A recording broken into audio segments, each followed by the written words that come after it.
नमस्कार जी।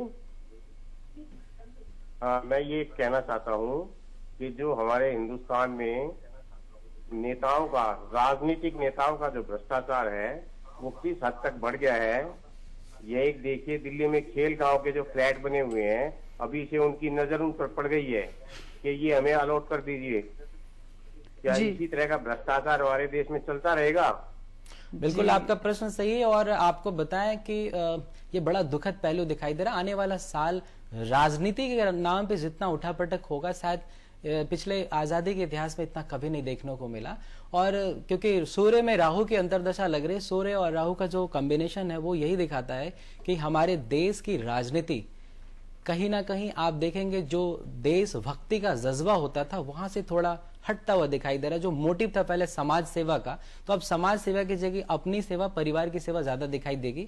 और राजनीति आप देखेंगे इस बार आरोप प्रत्यारोप का दौर इस निम्नतम स्तर पे जाएगा, जहां पे मतलब आप मान के चलिए सूर्य की दशा आई है, जो देश के जो लोग हैं उन्हें नींद से जगाने आई है। तो नींद से जगाने का मतलब है कि अब जो भी होगा वो सब खुल के सामने आएगा और जनता उन चीजों को देखेगी। और आप मान के चलिए कि आने वाले दिनों में सिर्फ जनता बेहाल नहीं रहने वाली है, इस बार नेता भी बेहाल हो सकते हैं। जनता की एक तरह से कहा जाए उनको दंश कहें या प्रकोप कहें झेलना पड़ेगा, क्योंकि इस बार बहुत कुछ स्थिति अच्छी नहीं लग रही देश के लिए। आने वाले दिनों में निहायत व्यक्तिगत जो निजी जिसको कहते हैं वो दिखता भी है। आजकल देखो पार्लियामेंट में है, कहीं आप जाओ विधानसभा में वो तोड़फोड़ की बात दिखती है। और है। नेता किस तरह की ओछी राजनीति कर रहे हैं, जैसे आपने कहा कि निम्न स्तर पर गिर रहे हैं। तो राजनेताओं का तो ये तो पुराने वाले राजनेता हुए, क्योंकि आजकल जो है हर पार्टी ये चाह रही है कि हमारी नई पीढ़ी आगे आए, यंग जनरेशन की बात करें तो क्या वो यंग जनरेशन देश को सुधार पाएगी? बिल्कुल सही है, यही तो है समय जो एक ऐसा दौर गुजर रहा है सूर्य के महादशा। ये सूर्य बेसिकली देश को दुनिया के स्तर पे चमकाने का काम करने वाला है।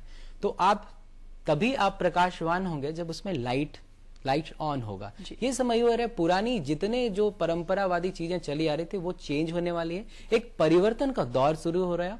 और आप कहते हैं कि परिवर्तन तभी होगा जब कुछ परेशानियां आपको दिखाई देंगी, सिस्टम में कुछ प्रॉब्लम दिखाई देगा। ये जो भ्रष्टाचार, ये जो निम्न स्तर पर राजनीति ओछापन चल रहा है, जातिवाद की बात करें, धर्मवाद की बात करें, क्षेत्रवाद की बात करें, एक बार अपने चरमोत्कर्ष पे आने वाला है। और उसके बाद एक कंक्लूजन निकलेगा, देश की युवा पीढ़ी सामने आएगी और एक तरह से कहें तो सत्ता अपने हाथ में लेने वाली है और देश एक बार फिर से, अभी तो वो समय नहीं, 2011 के बाद 2012 से आपको दिखेगा देश बिल्कुल बदल चुका है। देश की परिकल्पना जो थी या जो इसकी सोच बदलती दिखाई दे रही है। सोच भी बदल गई है, खासकर यंग जनरेशन भी बदल गई है। वो भी समझती है कि किसे हमें वोट देना चाहिए, कौन नेता भ्रष्ट है या नहीं। परिवर्तन की हम बात करेंगे इस छोटे से ब्रेक के बाद। आप चलते रहिए समय के साथ।